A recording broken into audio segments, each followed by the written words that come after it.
Well, the day has come. So we have owned our Renault Zoe since it was new. As I mentioned in my last video, ordered back in October 2013, arrived just at the end of 2013, and we picked it up beginning of 2014. So she's now in her 10th year with us, and well, the plan was always to keep Zoe for around about 10 years. And with everything that's going on at the moment, it seemed for us like the right time to say goodbye. But it's a bit of a sad one, really. We've had Zoe, as I say, for, well, we're into our 10th year. And she has proved a very good, solid, reliable car over these years, and nearly 54,000 miles that we've done.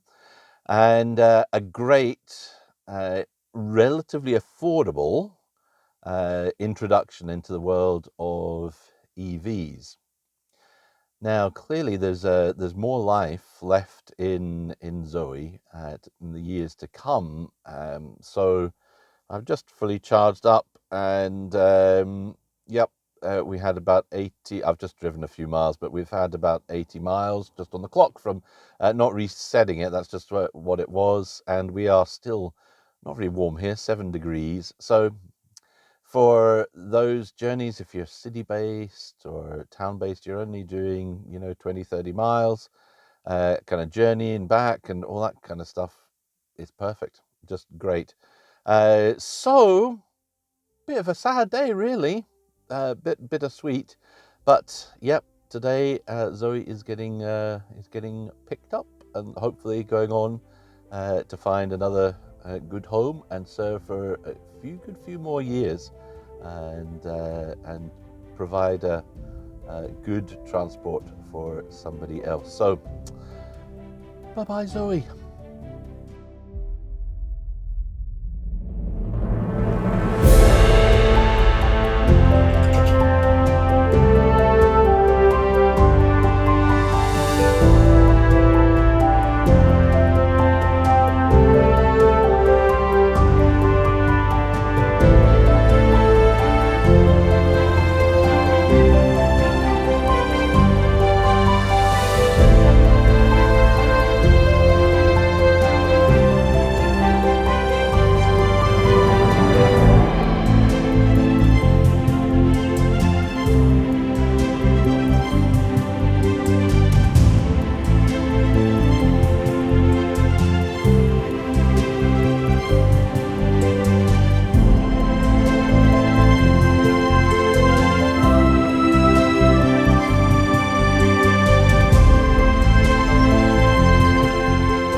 Well, it's been a wee while since my last video, and well, on the EV front there has been a change that has taken place.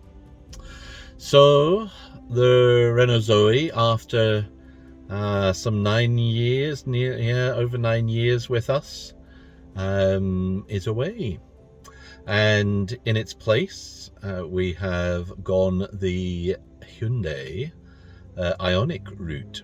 So it is a 38.3 kilowatt hour battery Ioniq, and a year old when we got it, and we've had it now for, well, done about 1,000 miles now in it. So had it for about 6 weeks, something along those lines. So mostly just been doing some driving mostly around the city, but a few longer runs down to Glasgow, and just been down to Edinburgh. I'm on my way back from Edinburgh, and thought I would try out charging a Tesla, one of the superchargers, which I've never done before.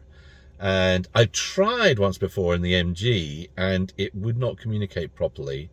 I'm wondering if I did things in the wrong order, though.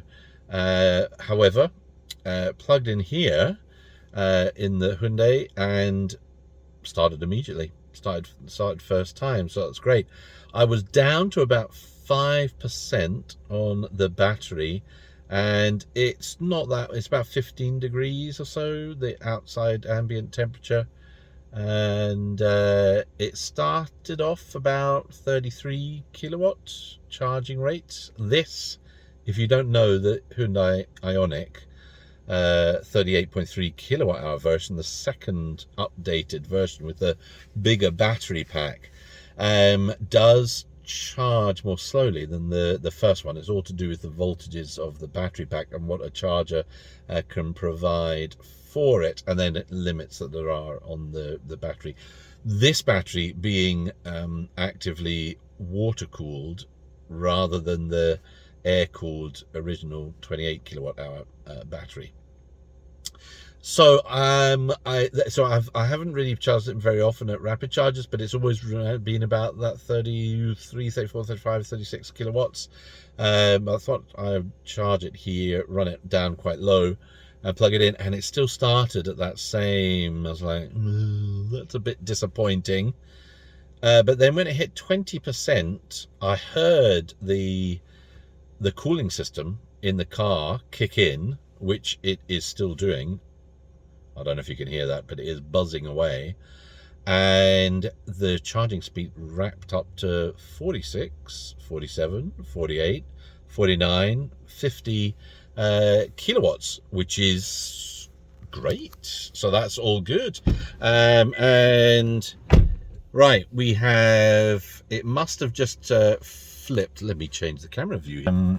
So it was still over 50%, and it was still at 50 kilowatts, 49, 50 kilowatts. It has now flipped over to, what's it on, 63%, and it's come down in speed, or the power rather has come down. So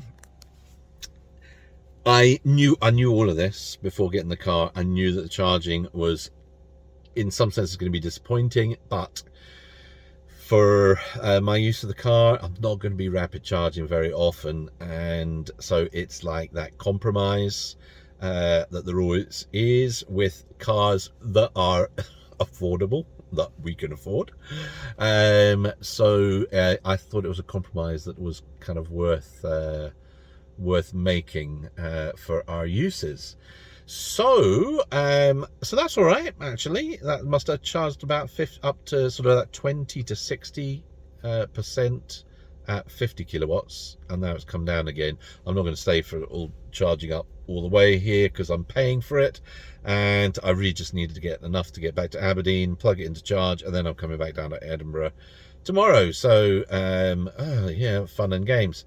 But otherwise, the car is great. Almost everything is perfect. There is one, and it's a bit hard to get, there's some kind of rattle in the back, and I know this is common with these cars, and I've kind of looked at all the normal things that it might be. I haven't been able to sort it out. It was just been in for its first annual service, and I asked the dealership to have a look at it, and again, they couldn't find anything that was obviously loose or anything like that. So it's weird. It seems to come and go, but when it's there, it's really annoying.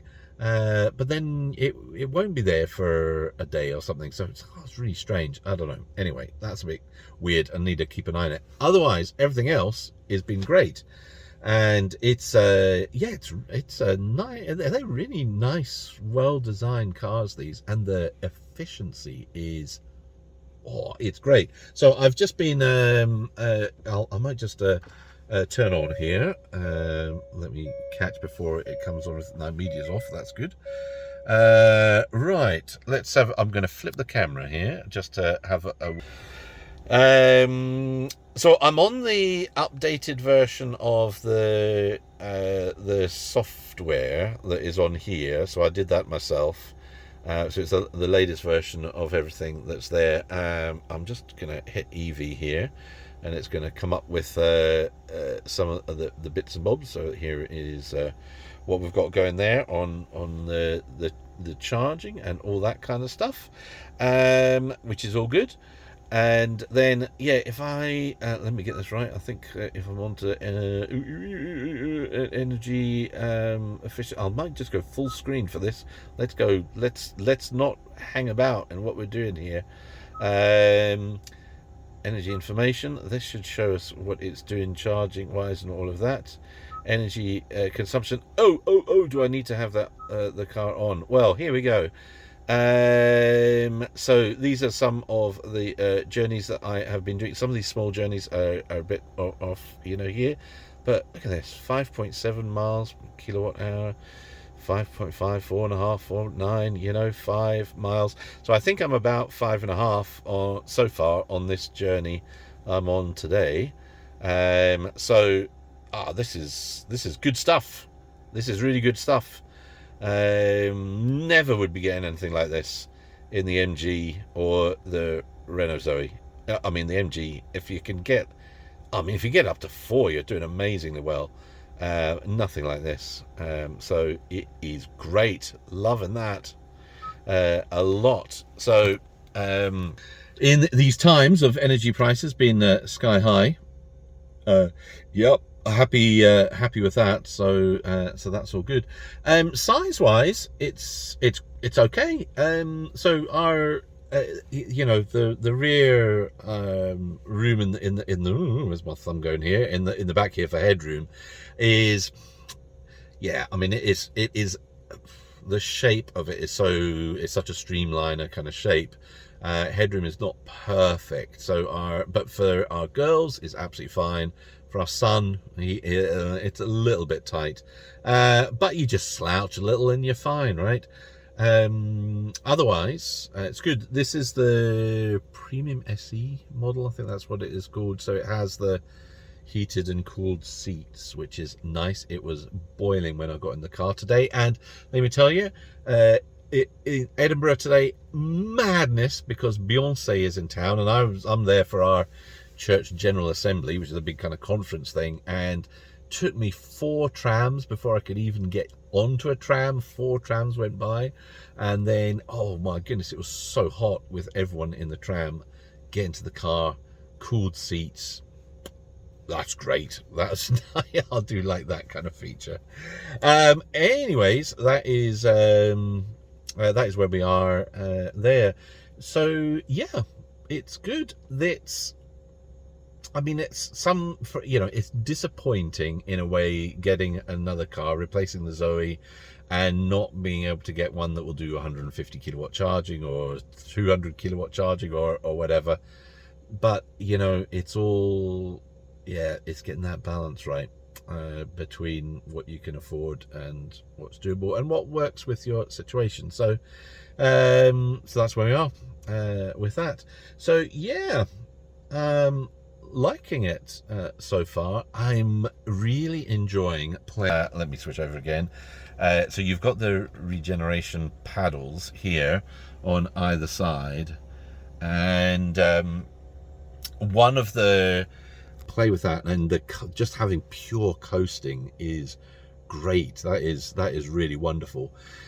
But also it has this kind of auto regeneration feature, so it basically does all of the braking for you by regeneration in normal driving.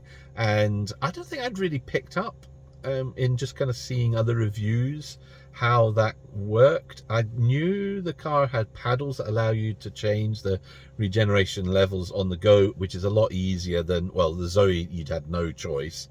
The MG, you've got a wee toggle switch down by the gear shifter, but it's not as easy to use as paddles on the wheel. But this auto regeneration feature is great. I mean, I'm really liking that. So for most driving, you are not using the brakes at all. It is only coming to a halt, but not even then, because if you are the left hand paddle, if you just pull on that and hold, then the car will come to a halt all on regen. It's not using the brakes, it's just still how it's using the motor to do that, which is great. And it's nice and smooth and progressive when it does it. It's not like really jerky or anything. So when you get used to that, it works really well. So that is great. Yeah. I mean, it is what it is. It's I mean it's a lot roomier than the Zoe for folks here. The boot is slightly odd in that it's kind of very wide and flat and kind of long, but it's not very deep. In contrast to the MG boot, which is very deep. Even the Zoe boot was deeper, but it's probably about the same size as the Zoe boot, I think, in actual capacity. Fine so far for what we're using it for. I have done a couple of wee tweaks. Let me show you here. Hold on a sec. Just as I was about to get out of the car, it hit 75%, and then it cut down to 24 kilowatts. So definitely time to move on when you get to that stage. Ordinarily, if you're wanting to make faster progress.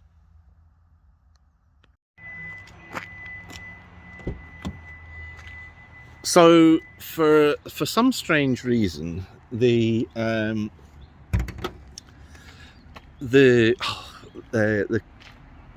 Hyundai didn't come with gas struts on the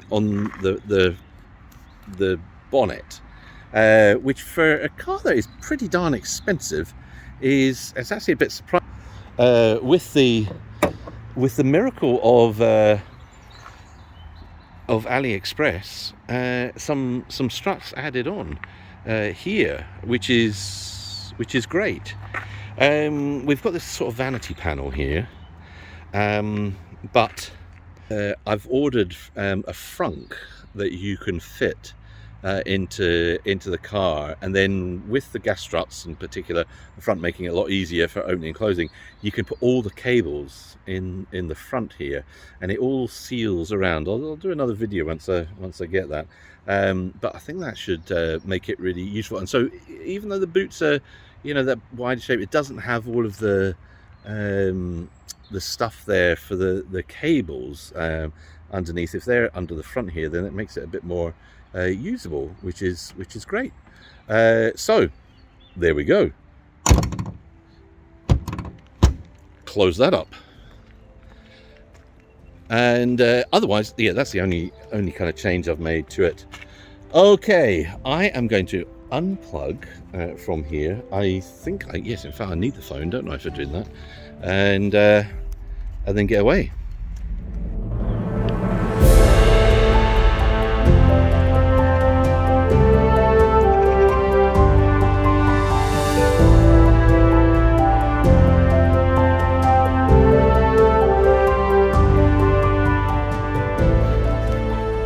Yes, here, so this is what I've done so far today. So an hour or so of driving, 58 miles, and averaging 5.6 miles per kilowatt hour. That's not bad. So I think about 78, yes, 78% here. Yeah, if I go back to the home here, you can get this quite well, if you're doing the map or something like that, and then you can pull over from here. If I just touch on this bit here, you can get various different things up here, which is fab, including one of these is the battery. So 78%, 153 miles of range, not too shabby. So gonna head off home. I don't know what, I've never seen this before, but I think it's maybe because I had the power on. Yes, I'm just I had the power on for seeing the screens and things while it was charging, and then it just had unplugged, so that's why it's coming up with that. But yes, I'm on eco mode, which I'm finding to absolutely fine. I mean, you've got it does do a nice wee little fancy thing if I change modes to normal or even to sport. Bum bum blah. However, I'm finding Sport to be super aggressive on the throttle mapping, which is actually, like around town, it's silly. It's a bit of nonsense. Normal's fine, but Eco is just, yeah, it's fine for regular driving. So I've just been keeping it in that, and it's been all right. So I am going to head off for my last sort of 70 odd miles back up the road, and don't spare the horses. I need to get back. So yeah, just trying to show kind of how this this auto regen. So you up here on the screen, it's so I've got it on coasting, so there's no regen set, but you see it has auto up because it's sensing that there's a vehicle in front, and so it's gonna, so if I was further away from that vehicle, that auto would just kind of would grey out, but yeah, if there'll be a junction here coming up, so we'll see what happens there. And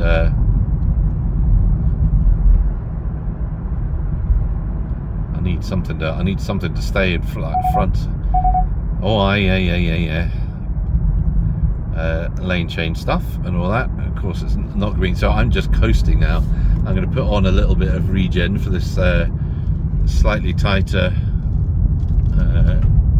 corner here, and come round. But yeah, of course, now as soon as I want to kind of demonstrate how this works, no vehicles.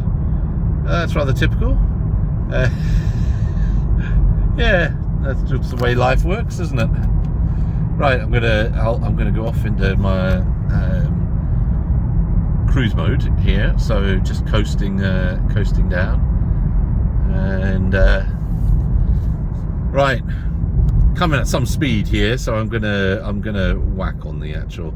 It's more the auto regen is more for. So I am holding down that. I didn't touch the pedals at all. I'm holding down the left hand one here, and it has brought it to a halt. Now, holding it down, if I put my foot on the throttle a little bit, it'll just creep forward, but if you take the foot off again, it'll just come to a halt. That's great. Works really well, actually. So it's not total one. Well, it is totally one pedal, but you just got to use your hand on occasions as well. Is how that works there. So anyway, a bit of that fun and games. So just putting it down as a sort of coast mode again, and so I'm only got my foot on the throttle at the moment. Traffic in front is coming to halt now. All this slowing down, you see how the auto has come on? That was all just itself slowing to the vehicle in front. So the cruise control's not on. So it's not like auto cruise control is doing that, because that obviously is what happens when the adaptive cruise control is on. But this is different. It is just that auto regeneration thing. I like it. I like it a lot. And I think I played around with it a little bit. On the, trying to when I changing the settings after reading the manual, but I really wasn't quite sure what it did. So actually seeing it at work is great. You see here on when it's in eco mode, you get this kind of green bar, which is obviously your and this that kind of blue line is your throttle position, basically, which is different to over here, which is how much power it's getting. So it doesn't completely correlate, because of course this is what electrically is going on, and this is what's going on with your muscle, with your foot. So it's a telltale to try and keep you right, and if I tip over it, it goes red, orangey red, to warn you're being a bad boy. So yeah, it's quite good, quite nice little feature. This other one over here is a little almost like you're doing well here with your driving. So it actually, when you're regenning, it'll show you how much mileage you're making up with your driving. So I've got somebody right behind me, so I can't really do it without messing them up. But yeah, it's just a little. I mean, you don't notice it most of the time, but that's a nice little feature. Just set the adaptive cruise here, and let's put it up a bit, shall we? Because I am homeward bound now. There we go. It works pretty well, has to be said. Yeah, the adaptive cruise control and the kind of lane follow assist, I think it is, rather than lane keep assist on this model, works really well. It keeps the car nicely centered in the lane. What I've noticed, I don't know if it's the setting that I've got it on, which is a bit different to the MG, is that its initial kind of reminder that you need to hold the wheel is just an image that appears on the screen, and it doesn't bleep at you until much later, whereas the MG will, well, with the settings I've got on anyway, it kind of bleeps at you more frequently. Of course, most of the time I have my hands on the wheel anyway, so it's not really but it's just one of those things you kind of notice a bit of a difference. Otherwise, it's very similar. The big difference between this and just it's a better engineered car than the MG is that it regens when it's on auto cruise control. So if it's needing to slow down, it does it by regeneration, whereas the MG doesn't. It brakes, which is everyone that's got one of the original MG ZS's, it's a bit annoying that you're losing energy that way. I mean, I still use it if I'm driving that car, but it's just a bit frustrating that it's clearly a loss of energy. This one doesn't do that. Nice. And a case in point here. We're just coming down a slope, and there is regeneration was going on over here, and now we're back onto the level, so it is using a bit of power again.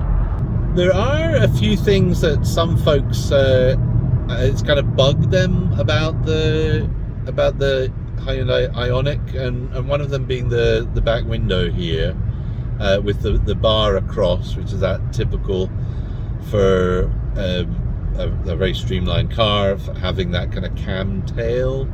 It's quite a high tail, and but in order to get the visibility, they put that vertical window in so you can still see. I don't mind the bar across it at all. In fact, I even find it a bonus, because most of the time that blocks the headlights. So you see the cars there, but you're not getting the headlight view shining right in, which I actually appreciate that. The rear view mirror is one of the auto adjusting ones, so it does its thing there, but yeah, I've not found that a bother at all. You can put on the rear view at any time and any speed. I am doing 70 miles an hour here, and I can put on the rear camera view on the screen in front, and yeah, you see everything. One of the other things that a lot of folks have talked about with the Hyundai Ioniq is the noise levels in the car, and that actually is noticeable, that it is quite noisy. So not the motor is really quiet, all of that, it's road noise. I don't really notice wind noise at all. We're doing 70 miles an hour here. Don't really notice much happening, fluttering or anything like that, but the road noise is quite a lot. So it is definitely more than in the MG. You hear it. So it's a bit of a shame. It's not. I mean, it's not a problem.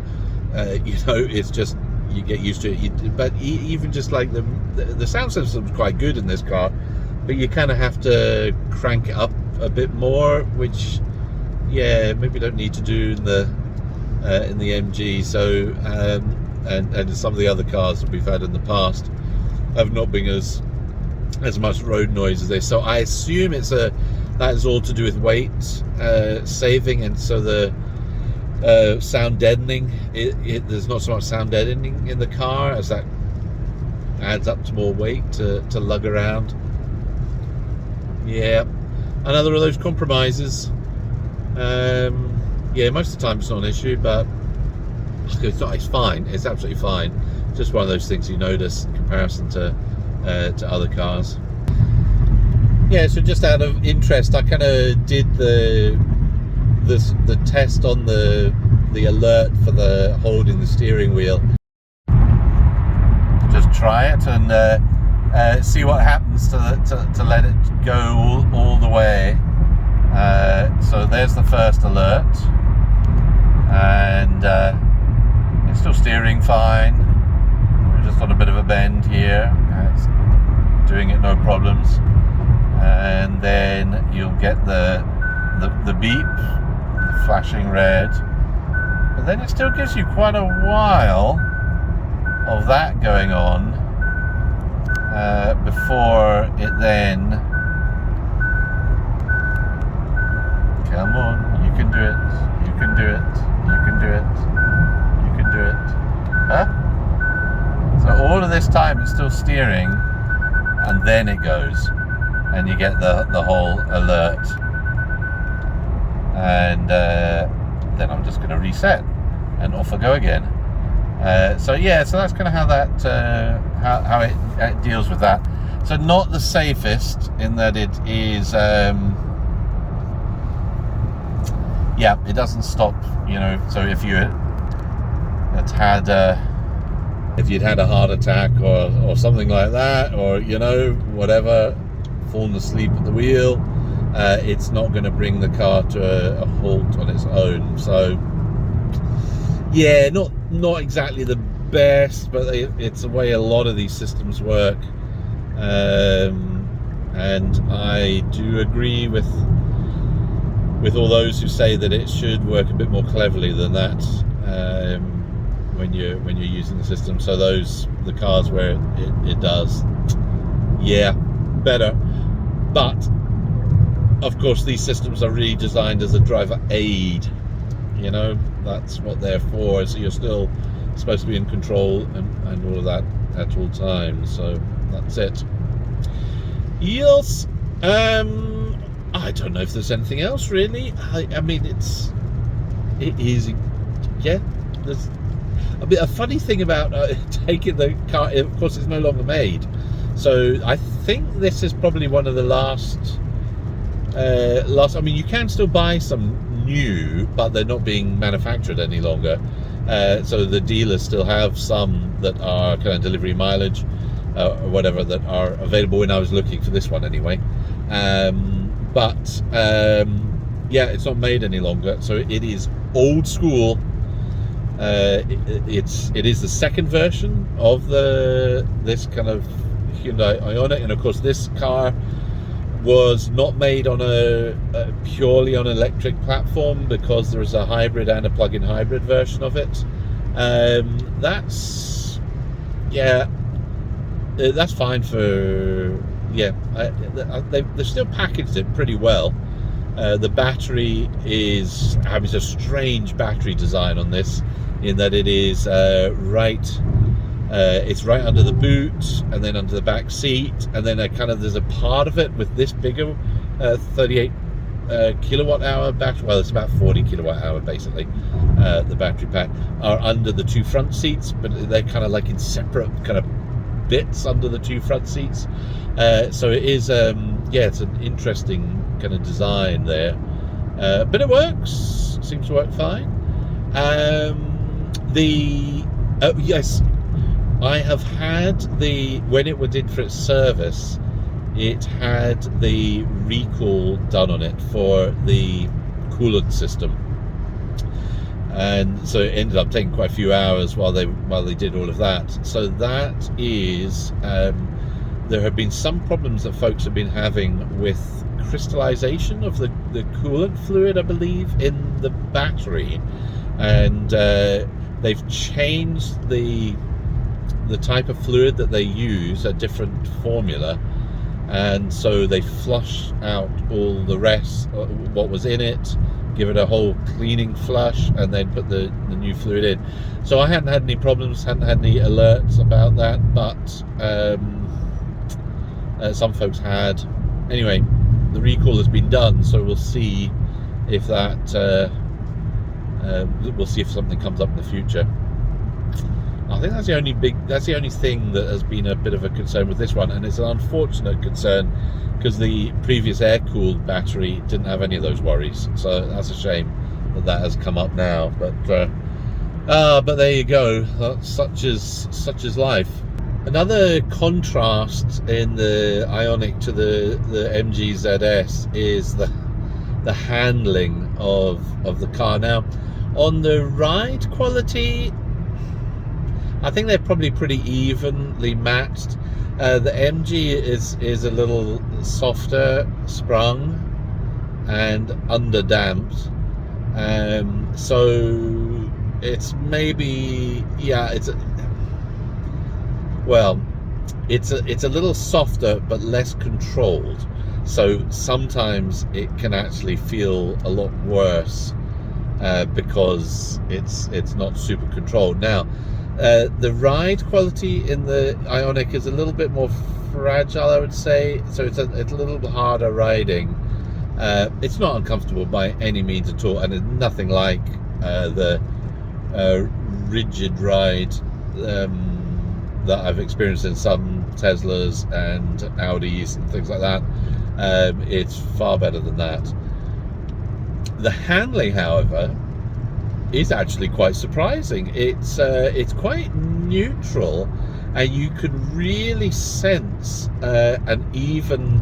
I think the weight balance is about 50-50, which for a front-wheel drive is quite unusual. But there's quite a big chunk of battery out in the boot, rather than just being between the wheels, which is doing it, I think.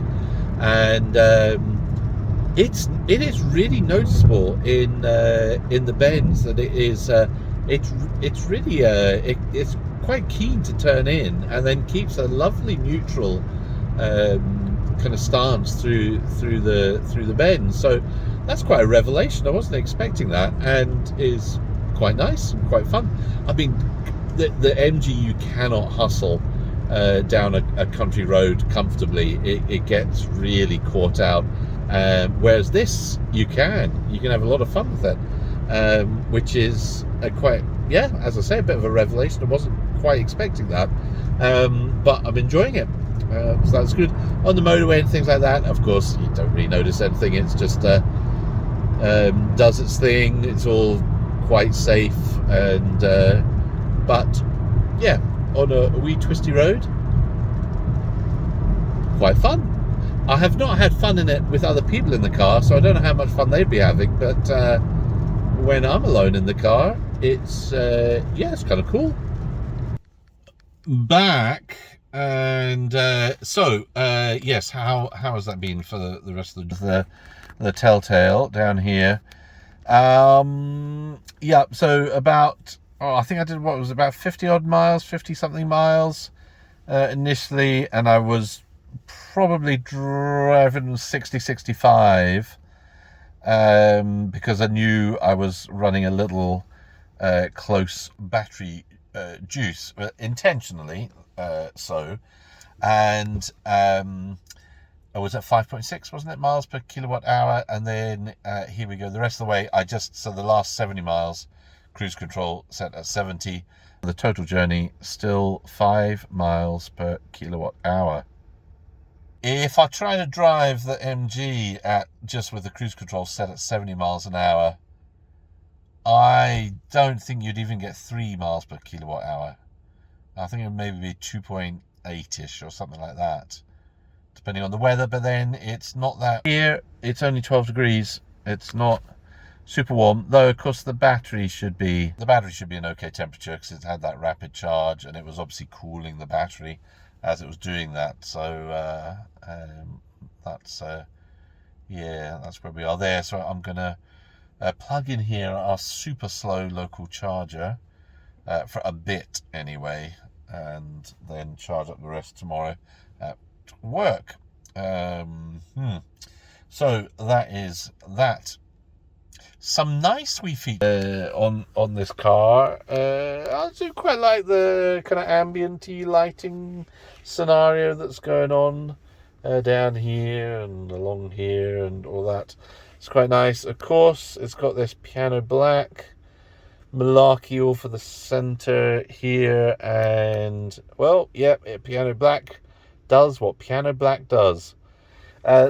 All of these, this is nice. This driver only is great if you're the only one in. It kind of focuses all the air, only comes out of these vents on this side, so it's all quite sensible.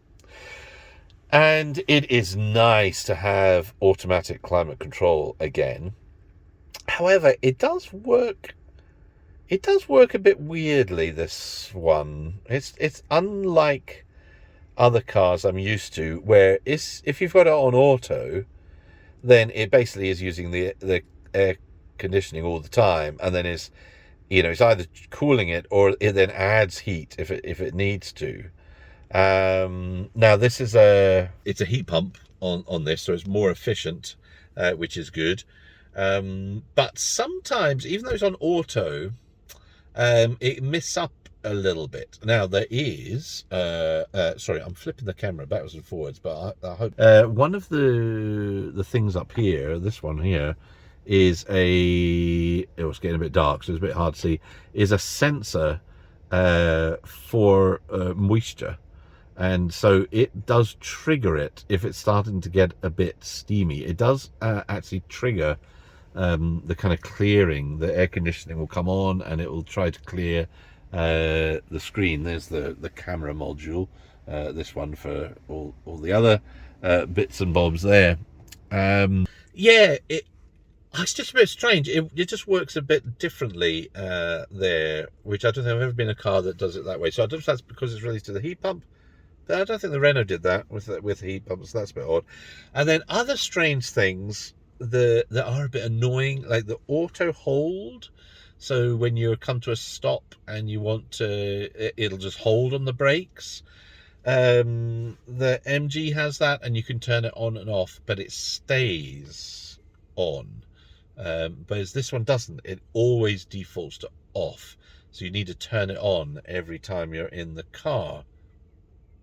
Just, I mean, it's a button press, but it's just a bit annoying, because it doesn't.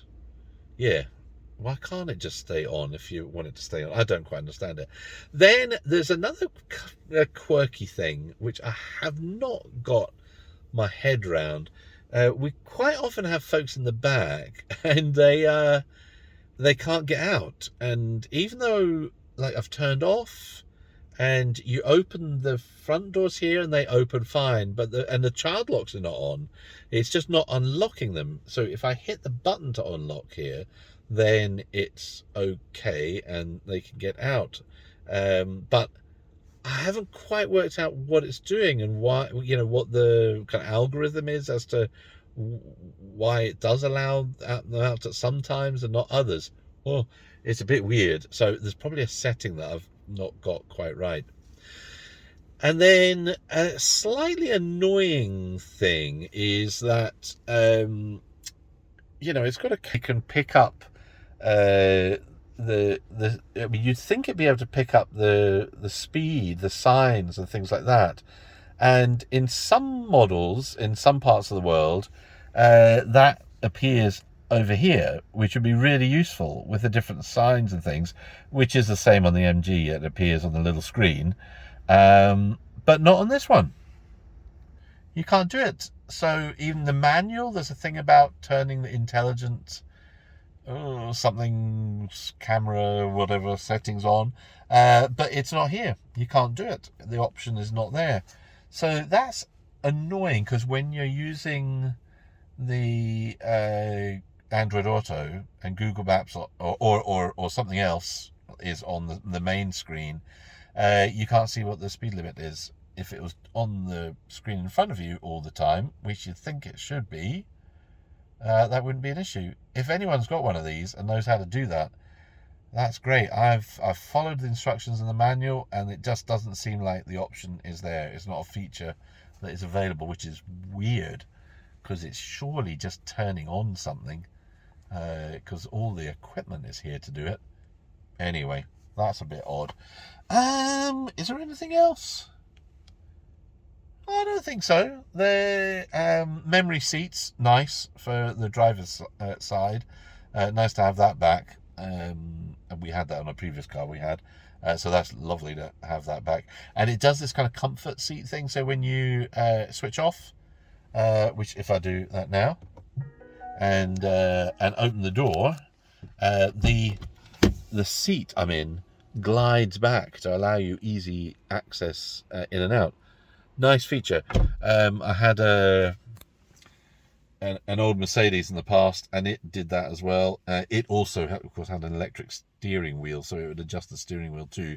So that was even a little bit nicer. But it's nice, and it does help for getting in and out, because this car is low. And I must admit, I was a bit worried about, oh man, am I going to be grunting and groaning getting out of this car all the time? But actually, it's fine. It's not been a problem. Yeah, that's us. I'm going to plug in here and see what pitiful charge rate I get. Oh yeah, a nice little feature here. The animation on the doors. So I've got the door just slightly opened here, but check out the animation on this door. It ain't just open or closed. Oh, see that little, how it just closes there? So sweet. And there it opens, and then closes again. Ah, cute. And that's my seat going backwards and forwards because it's getting totally confused.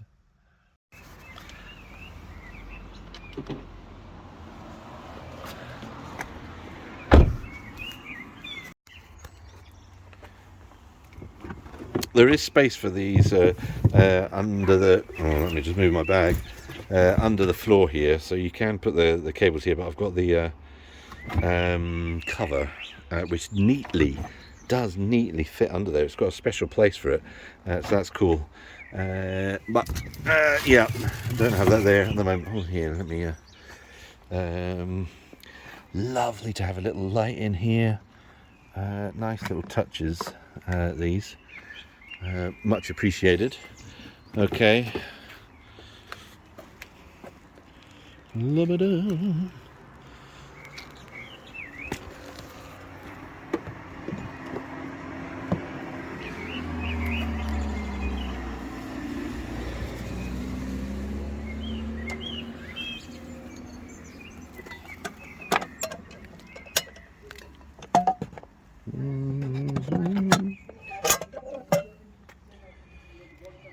Okay.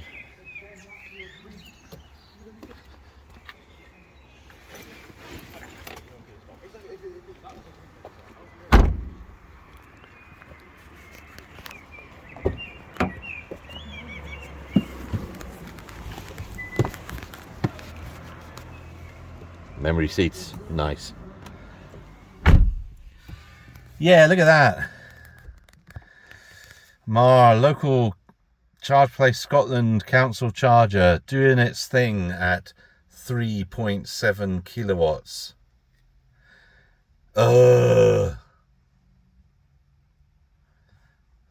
This stupid charger here has been, which, well, it should be 7 kilowatts, and it somehow went down to 3.7 kilowatts, I don't know, maybe 5 years ago, and they've never fixed it, never done anything with it. It is infuriating. So, yeah, I'm already, oh, hang on a minute, let me just open the door and get that back up again. yeah, look at that. I'm at 38% already. 7.5 hours. Oi, oi, oi. So, not great. I'm going to let it charge here for a few hours anyway. Get it up a bit. Okay, and then I'm driving all the way back down. So yeah, today, just as an idea of the range of this car. So yesterday I drove down to Edinburgh, 120 miles, and then today I drove whatever it was, 50. It was nearly 60 miles. I think 58 miles back up to Dundee before charging. So 100 and whatever, nearly 180 miles on the charge, and I had 5% left. And so yeah, on so depending on what you're, it's great. It's more range than getting in the MG with a smaller battery, of course. So yeah, it's good. Anyway, I think that's enough for here and our Hyundai Ioniq electric, the old school. Catch you later at some point. Bye.